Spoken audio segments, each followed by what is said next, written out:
Hey guys, Los Palos Hermanos is hiring. We're looking for a manager.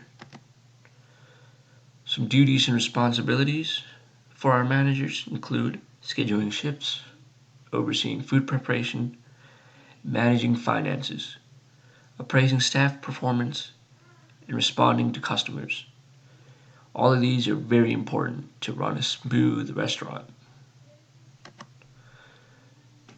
Some important qualifications include a bachelor's or associate's in food management or a similar field, and previous managerial experience or any experience in the food industry would be appreciated.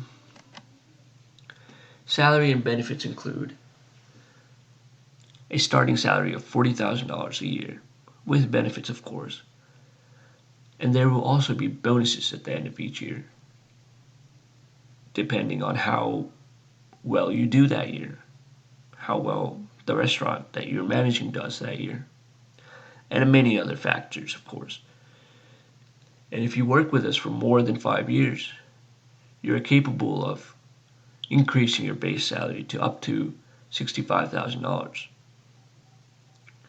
Benefits include healthcare, dental, and 401k.